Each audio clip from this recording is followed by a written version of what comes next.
জালা থাকে না।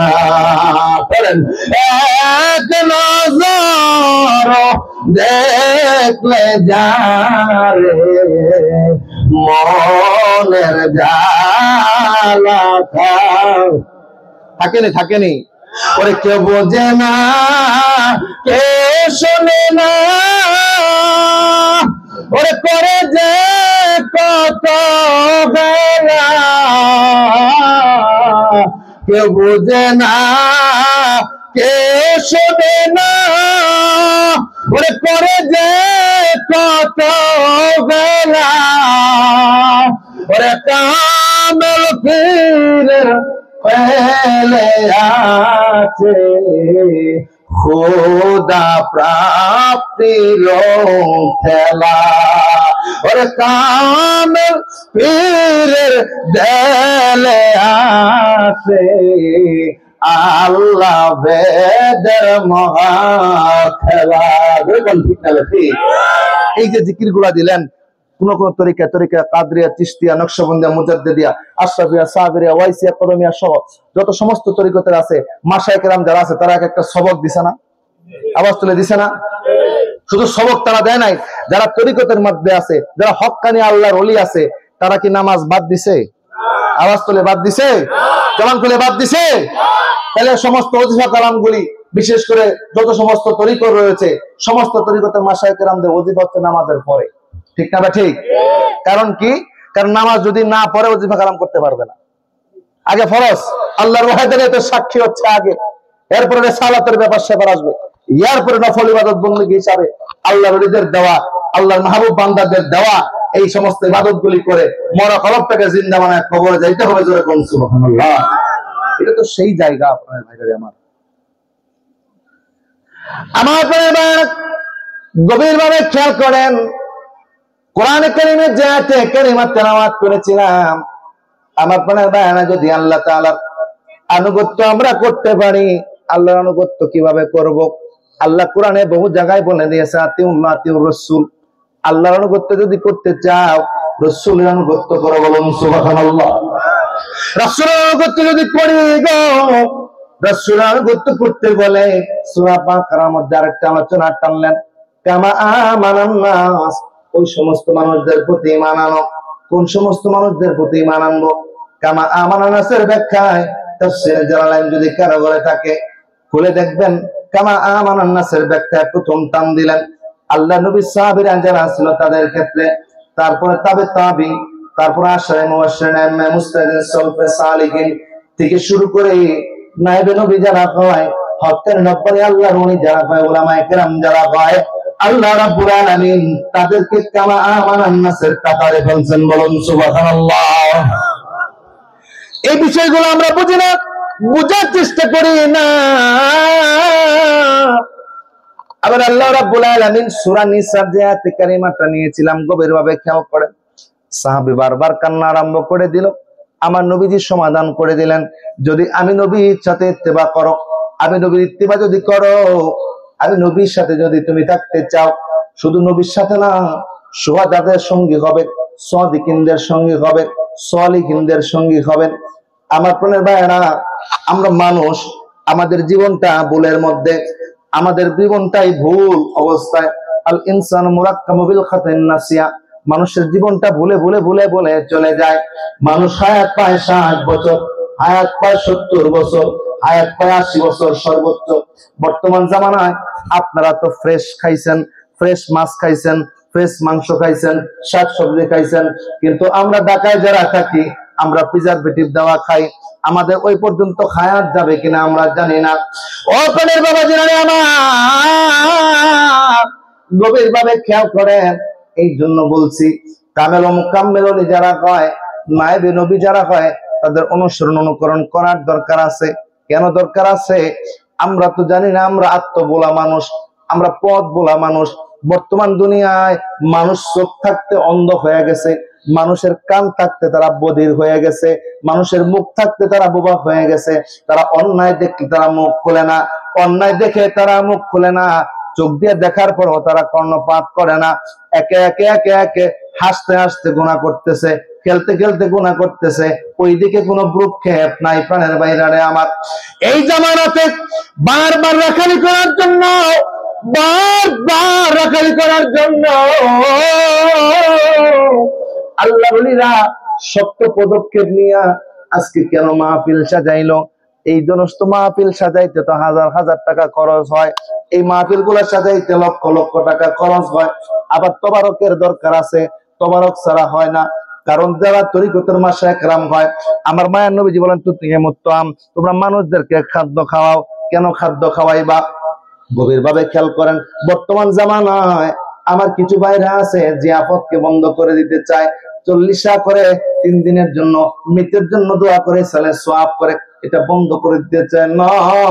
যদি কারো করে আল্লামা ইবনে আব্দুল কাইয়ুম জাওজি রাহমাতুল্লাহি আলাইহি কিতাবুল, বিশেষ করে কিতাবুর রূহ যদি কারো করে থাকে, একটু খুলে দেখবেন কত সুন্দর আল্লামা ইমাম ইবনে আব্দুল কাইয়ুম জাওজি রাহমাতুল্লাহি আলাইহি কিতাবুর রূহের ভিতরে চমৎকার সমাধান দিলেন। এই সমস্ত মাহফিলগুলো হয়, জান্নাতের বাগান হয়, এই সালে সওয়াব হয়, বরকতান তবারক রান্না করা হয়। এই তবারক গুলা যারা মানুষ আছে, এই যেমন আজকে ধরেন বিরিয়ানি রানছে, তবারক রানছে, এই তবারকের ভালো অংশটা সবচাইতে বেস্ট অংশ যেটা, এটা মানুষ খাবে, খাওয়ার পরে হাড্ডি গুড্ডি পড়ে থাকবে। এই হাড্ডি গুড্ডি গুলা জমির মধ্যে পড়ে থাকে, পশু পাখি খায়, পিপিলিকা খায়, একটা দুইটা দানা পড়ে, এইটা পশু পাখিরা খায়, পিপিলিকারা খায়। একটা পর্যায়ে দেখবেন এই এলাকার তবারক রান্না করার পরে যতগুলি হাড় হবে, আমার কথা যদি বিশ্বাস না হয়, ইল্লা আল্লামা ইবনে আব্দুল কাইয়ুম জাওজি লেখেন, তারপরে প্রমাণ করে দেখবেন, হাড় গোড় গুলা যদি এক জায়গায় করেন, একটা জায়গায় করে গর্ত করে একটা জায়গায় রেখে দিবেন, 5 দিন পরে যাইয়া দেখবেন ওই হাড় গোড় গুলা ওই জায়গায় নাই, উদাও হয়ে গেছে, উদাও হয়ে গেছে। কারা খাইলো? আল্লামা ইবনে আব্দুল কাইয়ুম বলতেছেন, উৎকৃষ্ট খাবার মানুষ খায়, মাটিতে পড়ে থাকে ওগুলা পিপিলিকা পশুরা খায়, আর হাড় গোড় থেকে শুরু করে অন্যান্য অংশ যেটা আছে ওটা মানুষের কোনো খাবার নয়, ওটা জিন জাতিরা খায়। 3 জামানা 3 জাতিরা খায়। আর দোয়া যদি আল্লাহর দরবারে কবুল হয়ে যায়, আল্লাহ রাব্বুল আলামিন এই মানুষটার জন্য সুসংবাদের ব্যবস্থা করে দেয়। বলুন সুবহানাল্লাহ। আমার পরিবার গভীরভাবে খেয়াল করে, আমরা মানুষ, আমরা ভুলের মধ্যে আছি, আমরা ক্ষতিগ্রস্তের মধ্যে আছি গো। ঈমান আমাদের একেবারে ঠুনকো হয়ে গেছে, ঈমান আমাদের ঠুনকো হয়ে গেছে। আমরা বাংলাদেশের মুসলমান, আলোচনা শুরুতে বলেছিলাম, রেডিমেড মার্কা মুসলমান হয়ে যাওয়ার কারণে আজকে আমাদের ঈমানের কোনো তাকাত নাই, ঈমানের কোনো শক্তি নাই, ঈমানের কোনো পাওয়ার নাই। আমরা নবীর অনুসরণ অনুকরণটাও ঠিক মতো করতে পারি না। প্রাণের বাইরে আমার গভীর ভাবে করেন, নবীজিকে আল্লাহ তাআলা ওই যে সুপারিশের কথা আলোচনা তুলেছিলাম, নবীজিকে আল্লাহ বলবেন বন্ধু সুপারিশ করবেন, কিন্তু দেখে দেখে করবেন, দেখে দেখে করবেন। কি দেখে করবেন? কি দেখে করবেন? আমার মায়ার নবীজি দেখে বলে, আল্লাহ গো, আমি উম্মতকে দেখে দেখে সুপারিশ করব, আমি দেখবো কার হৃদয়ের মধ্যে, কার কলবের মধ্যে আমি নবীর প্রতি ভালোবাসা আছে, আমি নবীর প্রতি মহব্বত আছে, আমি নবীর প্রতি প্রেম আছে, যাদের কলিজার ভিতরে আমি নবীর পরিমাণ বিন্দু পরিমাণ মহব্বত থাকবে, ভালোবাসা থাকবে, আমি নবীর প্রতি মা থাকবে। কেন রে প্রাণের ভাই জানে আমার মায়া কেন দরকার? মায়া কি জন্য দরকার?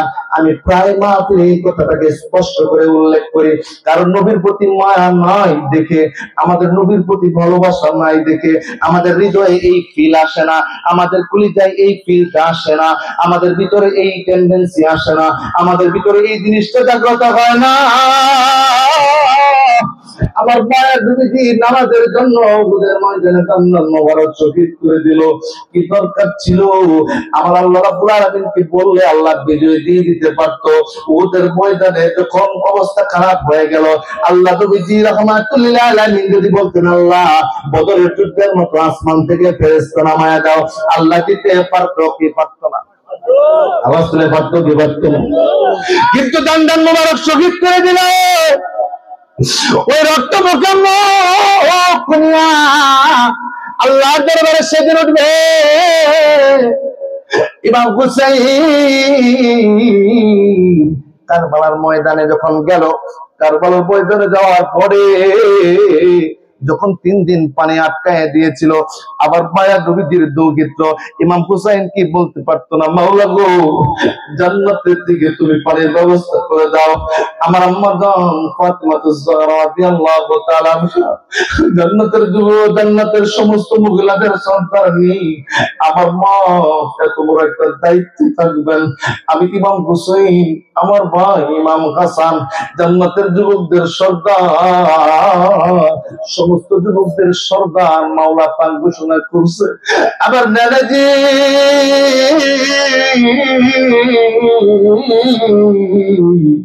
আবার নানাজি রাহমাতুল্লাহ আলাইহি যাকে না বানাইতে আল্লাহ জান্নাত পর্যন্ত বানাইতে,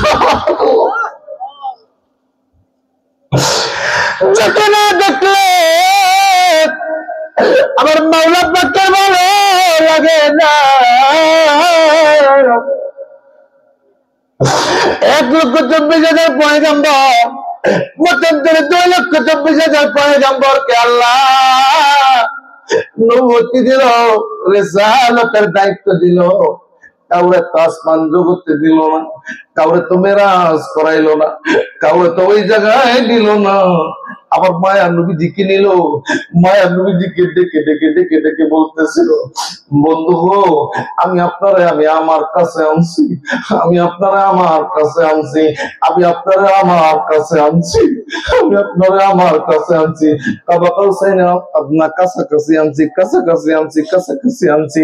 হাসান সুন্নাতের হাদিসে কারিমায় আমার নবীজি বলেন, রাআইতু রাব্বি ফি আহসানি সূরাতি, আমি আমার রবকে দেখেছি উত্তম সূরত। আল্লাহু আকবার।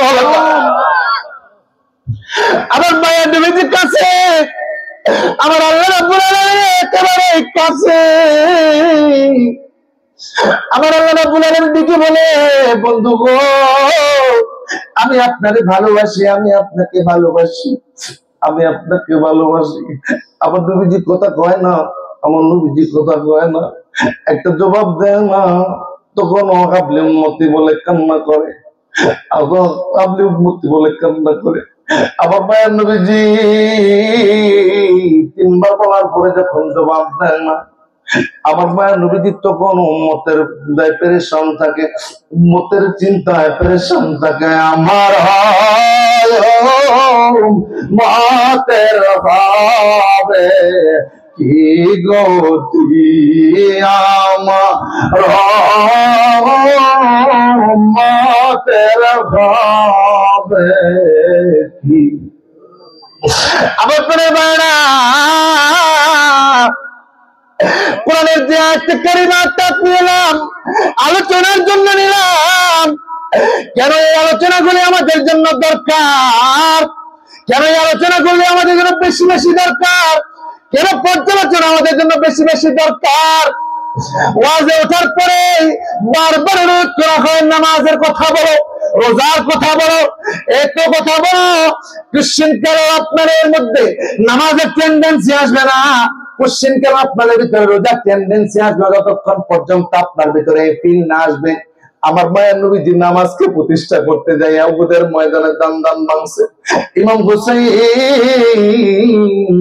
কারবালার ময়দানে যখন আসরের নামাজের পরে যখন ইমাম হুসাইনকে শহীদ করা হয়, ইমাম হুসাইনকে যখন শহীদ করে দেওয়া হয়, দলের ডাক দিয়ে বলেন, চিৎকার দিয়ে বলেন, যখন আসরের নামাজের পরে শহীদ করা হয়, ওই সময় ইমাম হুসাইন এত বিপদের পরেও আসরের নামাজ পড়ছে কি পড়ে নাই? আওয়াজ করে পড়ছে কি পড়ে নাই? জবান করে পড়ছে কি পড়ে নাই? ইমাম হুসাইন জানে গো, একটু পরে কারবালার ময়দানে সীমার করতে আমার দেহ থেকে আমার জীবনটা বিচ্ছিন্ন হয়ে যাবে, আমার দেহ থেকে আমার মস্তক কামাদা করা হবে। ওই মুহূর্তে আসরের নামাজ বন্ধ করে নাই, বন্ধ করে নাই, বন্ধ করে নাই। ইমাম হুসাইনের আসরের নামাজ পড়লে কারবালার ময়দানে, 22 জিদের সন্ন্যার আসরের নামাজ পড়লো কারবালার ময়দানে। ইমাম হুসাইনের নামাজ আর 22 জিদের সন্ন্যার নামাজ আকাশ আর পাতাল তফাৎ করে, কোন ঠিক না? আজকে সুন্নি উলামায়ে কেরাম এই কথাগুলো বললে বড় খারাপ হয়ে যায় না, হাতে ধরে পায়ে ধরে মরে যায়। গভীরভাবে খেয়াল করেন, আজকে আমাদের কলিজাত থেকে নবী বের হয়ে যাওয়ার পরে, কলিজাত থেকে নবী দূরে সরে যাওয়ার কারণে আজকে কলবের মধ্যে ইমানের শক্তি কমে গেছে, ইমানের শক্তি কমে গেছে। কারণ ইমানের শক্তি যদি কমে যায়, একটা বান্দা যদি ইমানের শক্তি কমে যায়, আল্লাহ তাআলার বান্দা সে যত ইবাদত করনেওয়ালা হোক, যদি ইমানের নূর কমে যায়, আস্তে আস্তে তার ইবাদত কমে যাবে, আস্তে আস্তে তার তাসবিহ তাহলিল কমে যাবে, আস্তে আস্তে তার মাথার থেকে টুপি সরে যাবে, আস্তে আস্তে তার গা থেকে পাঞ্জাবি সরে যাবে, আস্তে আস্তে সবকিছু সরে যাওয়ার পরে আস্তে আস্তে শয়তান ঢুকবে, এদিক থেকে সুন্নাত বের হয়ে যাবে, এদিক থেকে ইবলিস ঢুকা আরম্ভ হবে। একে একে একে একে অনেকে দেখবেন আমার প্রাণের ভাইয়েরা, এই দীর্ঘদিন তারা আল্লাহ তাআলার ধ্যানে থাকে, আল্লাহ তাআলার ইবাদতে থাকে, আল্লাহ তাআলার ইবাদতে মশগুল থাকে, কিন্তু তারপরে দেখবেন শয়তান এক বিন্দু পরিমাণের টোকা দিয়া ঈমানটা নষ্ট করে ফেলে। আছে না? বহু আল্লাহর ওলি আছে যাদেরকে শয়তান ঈমানটাকে ধ্বংস করে দিয়েছে একটা মাত্র কারণে, ঈমানের নূর শক্ত না, শক্ত না, শক্ত না, শক্ত না। আমার মনে হয় ওই জায়গাটাতেই কাজ করে আল্লাহর ওলিরা, আল্লাহর মাহবুব বান্দারা। আপনারা কি মনে করেন আল্লাহর ওলি যারা হয় তারা ঘরের মধ্যে বসে থাকে? না না না না। যখন বায়াত করায়, বায়াত করানোর মানে কি? বায়াত করানোর মানে হলো আপনি মুদ্দা হয়ে গেলেন, আপনার কোনো ক্ষমতা থাকলো না, আপনার সমস্ত কিছু আপন মুর্শিদের কদমে আপনি নেসার করে দিলেন। নেসার করে দেওয়ার কারণে আপনি কি হলেন? মুর্দা হয়ে গেলেন। মুর্দাকে ধৌত করলে যে নিউলত পালট করে, সে নিউলত পালট হয়। আপনি সেইভাবে হলেন, আপনার জিম্মাদারি হয়ে গেল আপন মুর্শিদ, আপন শায়েখ, আপন মুর্শিদ, আপন শায়েখ। এই কারণে প্রাণের বাইরে আমার, যখন শায়েখের কদম মোবারকে আপনারা নেসার হবেন, জীবন যৌবন দিয়ে নেসার হবেন, তাহলে আপনার কাছে ফয়েজ আসবে, মহব্বত আসবে, প্রেম আসবে, ভালোবাসা আসবে। নাইবে নবীর প্রেম যদি অন্তরে আসে গো, নবীর প্রেম অন্তরে আসবে, নবীর প্রেম অন্তরে আসলে আল্লাহ রাব্বুল আলামিন আপনাকে বান্দা বলে কবুল করবে। বলুন সুবহানাল্লাহ। এটা একটা সূত্র। এটা কি? এটা একটা বীজগণিতের সূত্র আছে না? পাটিগণিতের সূত্র আছে না? a square plus 2ab plus b square সূত্র আছে না? a plus b whole square. ঠিক তেমনি ভাবে তরিকতের একটা সূত্র আছে। তরিকতের সূত্র যে না বুঝবে, পশ্চিম কালেও তার আধ্যাত্মিক জ্ঞান হাসিল হবে না। ধরে কম ঠিক না ব্যাঠি? পীরের ইলম হাসিল না হইলে জাহেরি ইলম গো তোমার যাবে বিফলে। ওরে তরিকতের ইলম হাসিল না হইলে, ওরে জাহেরি ইলম গো তোমার যাবে বিফলে। ও সে চার তরিকার বেদে জানে না, চার তরিকার বেদে জানে না, সদায় রয়েছে ওলটান। মুর্শিদ বিনে কে তরাবে কঠিন বিধান। আল্লাহু আকবার বলেন না? বুঝে যাচ্ছে না আপনার ভাইরা আমার? তরিকতের ইলম শিখার জন্য, শরীয়তের ইলম শিক্ষা করার জন্য মাদ্রাসা আছে, মসজিদ আছে, ইমাম সাহেব আছে, মুয়াজ্জিন সাহেব আছে, মুফতি সাহেব আছে, খতিব সাহেব আছে। কিন্তু তরিকতের ইলম যদি অর্জন করতে হয়, তরিকতের ইলম যদি অর্জন করতে হয়, অবশ্যই একজন শায়েখের কাছে যাইতে হবে, মাশায়েখের কাছে যাইতে হবে। কারণ যে বিদ্যা যিনি পারদর্শী তার কাছে যাওয়া ছাড়া ওই বিদ্যা অর্জন হবে না। ডাক্তারিরা ডাক্তার পড়ছে, ডাক্তারি পড়ছে, মেডিকেল পড়ছে, পড়ার পর ইন্টার্নি আছে না নাই? আওয়াজ তুলে আসে না নাই? জবান তুলে আসে না নাই? এখন ইন্টার্নি যদি কোনো ডাক্তার না করে, ইন্টার্নি যদি কমপ্লিট না করে, সে সেলাই করতে পারবে? আওয়াজ তুলে পারবে? সে রোগের রোগ ধরতে পারবে? সে রোগের কন্ডিশন বুঝবে?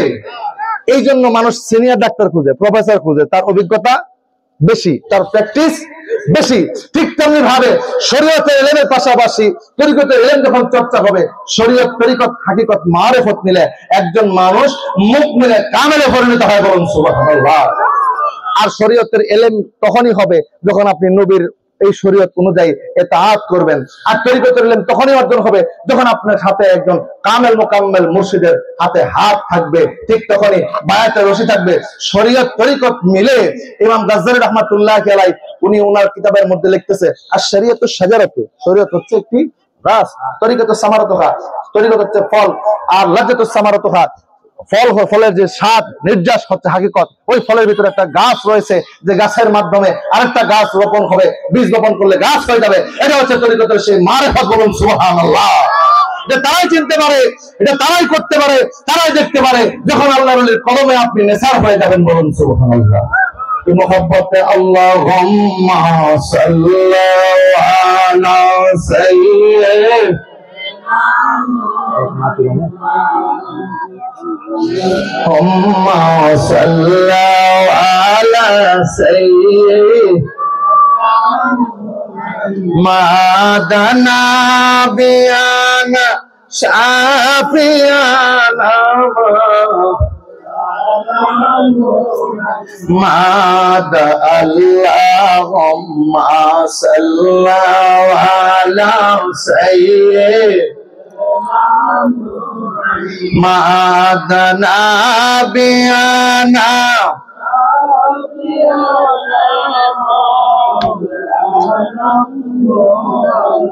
নবীতে সত্যি বৎসর ছিলেন দুনিয়ায়, কত কষ্ট করছেন দরায়। নবীতে সত্যি বৎসর ছিলেন দুনিয়ায়, কত কষ্ট করছেন দরায়। কান্দি কানম মাতের মায়া করো, কান্দেন মদিনায়।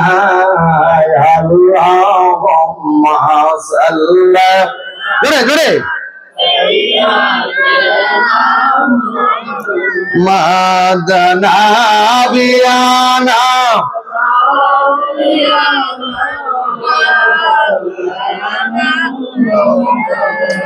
আমার পরের ভাইরা গভীরভাবে খেয়াল করেন, শরীয়ত অর্জন করলেন, তরিকত অর্জন করলেন।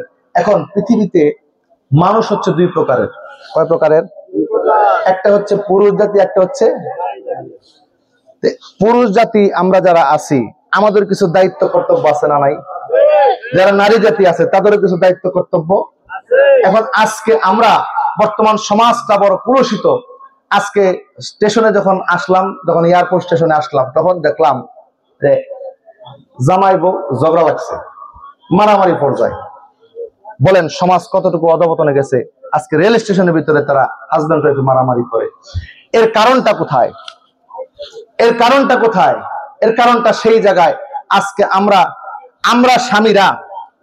আমরা স্বামীরা আমাদের কর্তব্য ভুলে গেছি, আর স্ত্রীরা স্ত্রীদের কর্তব্য ভুলে গেছে। দুজনের দায়িত্ব দুজনে ভুলে যাওয়ার কারণে আজকে আমাদের উপর অধপতন জোরে কোন ঠিক না ঠিক। আজকে আমরা পুরুষরা যারা আছি, আমরা পুরুষরা নারীদেরকে যতটুকু সম্মান দেওয়া দরকার, যতটুকু ইজ্জত দেওয়া দরকার, যতটুকু মহব্বত করা দরকার, যতটুকু আমাদের তাদের অধিকার ততটুকু দেওয়া দরকার, আমরা ততটুকু দিচ্ছি না বিধায় আমাদের উপরে এরকম ধরনের অবস্থা চলে আসছে। যেরকম ঠিক না ঠিক।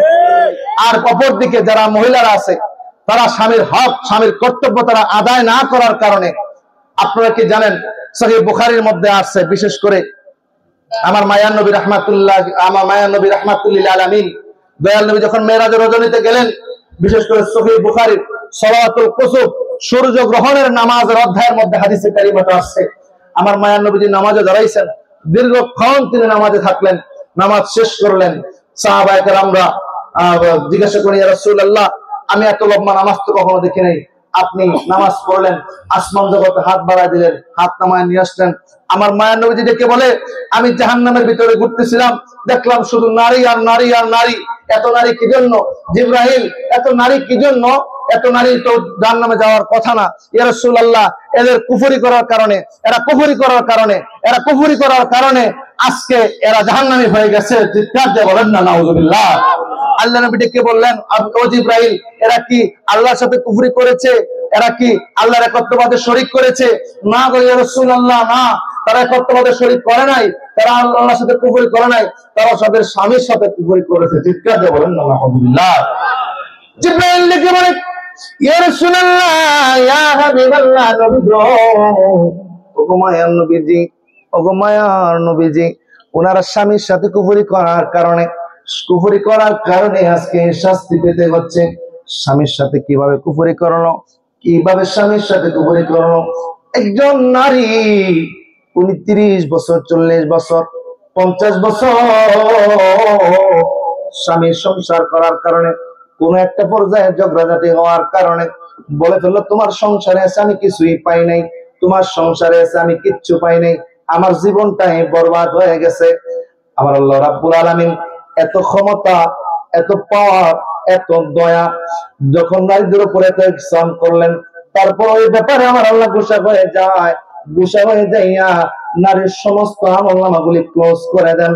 কারণ তারা স্বামীর সাথে কুফরি করার কারণে, এই পাপের কারণে এই 40 বছরে যতগুলি খেদমত করলো, ইবাদত করলো, এগুলাকে আল্লাহ এক পাল্লায় দিয়া, স্বামীর এই অগ্রাধিকারকে এক পাল্লায় দিয়া ওই মহিলাকে আমার আল্লাহ রাব্বুল আলামিন জাহান্নামের বাসিন্দা বানায় দেয়। বলুন নাউজুবিল্লাহ। তার মানে কতটা ভয়ানক! মা বোনেরা, আগো আপনাদের কাছে অনুরোধ করে বলে দিয়ে যাই, সব রাগ ভালো না। রাগের মাথায় তুচ্ছ একটা কথা যদি বলে ফেলেন, আর এটা আল্লাহর দরবারে যদি মামলা দায়ের হয়ে যায়, ঈমান আমল সব যাবে, দুনিয়াও যাবে, আখিরাতও যাবে। চিৎকার দিয়ে বলেন ঠিক না ঠিক? আমার করে ভাইরা, আমরা পুরুষ জাতি যারা আছে, আমরাও সচেতন হতে হবে। আমাদের উপর অনেকগুলো দায়িত্ব আছে। আজকে আমার বোনের ভাইয়েরা, যারা পুরুষ আছি, আজকে আমরা যারা স্বামী আছি, আমরা ঠিক মতো যদি তাদের হক গুলো আদায় না করি, তাদের হক গুলার মধ্যে গুরুত্বপূর্ণ কয়েকটা হক হলো তাদেরকে সুন্দর বাসস্থান দেওয়া, সুন্দর কাপড় পরিধান করার ব্যবস্থা করে দেওয়া, নিজে যা খাবে তাই খাওয়ানো, নিজে যা পরিধান করবে তাই পরিবার পরিধান করানো। আমার বোনের ভাইয়েরা, আমরা বর্তমান জামানায় বিশেষ করে একটা সমস্যা বেশি দেখা যায়, হসপিটালের মধ্যে গেলে অনেক মা বোন আছে অসুস্থ হয়ে যায়, স্বামী চিকিৎসা করতে কিপটামি করে। আসেনি? আওয়াজ তুলে আসেনি? এটা কোশ্চেন কেন করবেন না, অনুরোধ করে বলে দিয়ে যায়। আপনি যখন তাকে কালিমা পড়ে যখন তাকে বিয়ে করলেন, ইজাব কবুলের মাধ্যমে যখন আপনি বিবাহ করলেন, বিবাহ করার সঙ্গে সঙ্গে তার সমস্ত দায়িত্ব আপনার উপরে আসলো, আপনার চিকিৎসার দায়িত্ব আপনার উপরে আসলো। অসুখ বিসুখ আল্লাহ প্রদত্ত হতেই পারে, আপনি কৃপণতা করে যদি চিকিৎসা না করেন, আর যদি আল্লাহর দরবারে মামলা দায়ের করে, আল্লাহ কৃপণতা করে আমার চিকিৎসা সঠিকভাবে করে নাই, যদি মামলা দায়ের করে, একটা বার ধরা খেয়ে যাবেন, সেই দিন অধিকার রক্ষা হবে না। মামলা দায়ের করলে এই মামলার বিচার বড় শক্ত হবে। অনুরোধ করে বলে দিয়ে যায়, এই কমলাকান্দার মা বোনেরা, আপনারা আপনাদের হক সম্পর্কে সচেতন থাকবেন। আর আমার প্রাণের ভাইয়েরা, আপনারা আপনাদের হক সম্পর্কে সচেতন থাকবেন, তাইলে দেখবেন সংসারে মহব্বতে ভরে গেছে, ভালোবাসায় ভরে গেছে। এই সংসারটা আল্লাহ তাআলা দুনিয়াতে জান্নাতের ফসলাদি দিয়ে দিয়েছে, জান্নাতের মতো সুখ দিয়ে দিয়েছে। বলুন সুবহানাল্লাহ। লা ইলাহা জোরে লা ইলাহা আকে লা ইলাহা।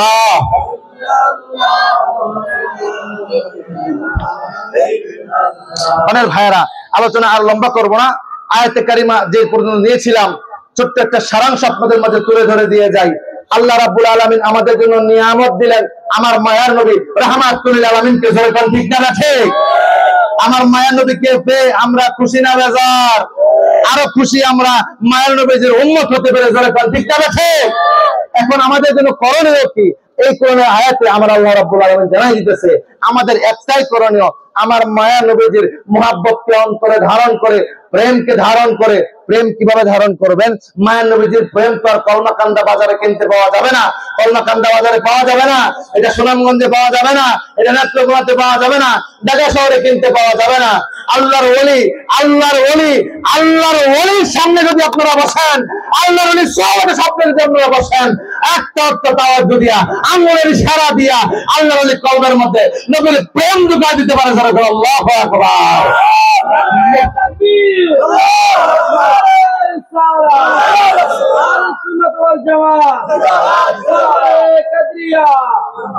মুর্শিদের আঙ্গুলের কি গুণ, ওরে সিনায় লাগাইলে পরে করে গুণ গুণ, রে দিলের কানলা গাইয়া শোনো, দিলের কানলা গাইয়া শোনো, আল্লাহ গুণ শোনা যায়, আল্লাহর খুশে দেখা যায়, কি খেলা খেলা, আল্লাহর খুশে চান আমার কি খেলা খেলা। ওরে শোনো বলি রে ওরে আশেক ভাই, কোথায় গেলে দয়াল চান রে, কোন দেশে পাই, আদার ঘরে নূরের বাতি, আদার ঘরে নূরের বাতি, ছায়া দেখো না, খুরশেদ চাঁদ চাঁদকে রাজি করাউন। আল্লাহু আকবার বলেন না। মুর্শিদ রাজি তো সব, মুর্শিদ রাজি তো নবী, নবী রাজি তো আল্লাহ। এটা একটা সূত্র, এই সূত্রের উপর যদি থাকতে পারেন, কায়েম এবং দায়েম থাকতে পারেন, তাহলে আমার আল্লাহ জানায় যে দিল, আমার আল্লাহ যে বলে দিল, বন্ধু গো আপনি জানায় দেন, যারা আপনাকে অনুসরণ করবে, আপনাকে ভালোবাসবে, আপনাকে মহব্বত করবে, তারা আপনার সঙ্গেই থাকবে, আপনার কাছাকাছি থাকবে, আপনার পাশাপাশি থাকবে, আপনারা একসঙ্গে থাকবেন। বলুন সুবহানাল্লাহ। থাকতে রাজি আছি না নাই? আওয়াজ তুলে আছি না নাই? জ্ঞানী যারা বোঝে তারা শুধু ইশারায়, নাদানেরে বুঝাইতে পারে আছে কে কোথায়, ওরে জ্ঞানীর মতো জ্ঞানী বলে অল্প কথায় বোঝে, ওরে লাউয়ের মতো লাউ বলে অল্প জানে সিধে, বেশি শুনে কি লাভ, কম শুনে কি লাভ, লাভ হবে তারা নরে, সুপারিশ করবে নবীর হাসরের ময়দানে, ইয়া নবী সালাম ইয়া রাসূল সালাম, ইয়া হাবিব সালাম আলাইকা, সালাওয়াতুল্লাহ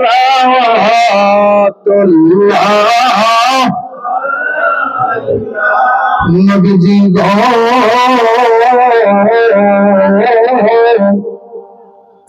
ওগো মায়ার নবী,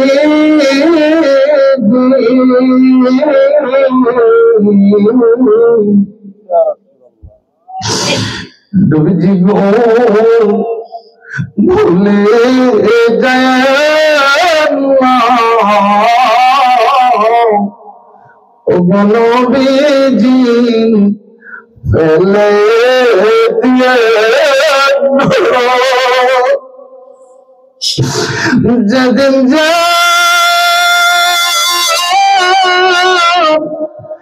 মাওলার দরবারে গলা মধ্যে রাইখেন কদমে সালাম মহব্বতে, ইয়া রাসূল সালাম, ইয়া হাবিব সালাম আলাইকা, সালাম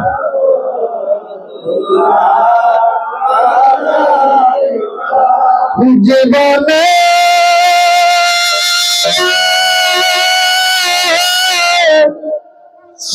হবে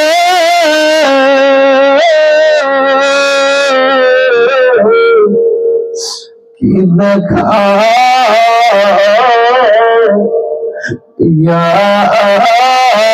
রাসূলুল্লাহ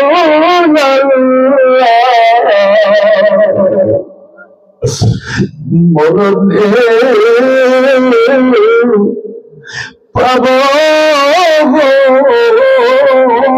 কি দেখা, ইয়া রাসূলুল্লাহ বুতুল্লাহ কবরে শোয়াইবে অন্ধকারে শোয়া চইলা আসিবে সেদিন যদি খবর না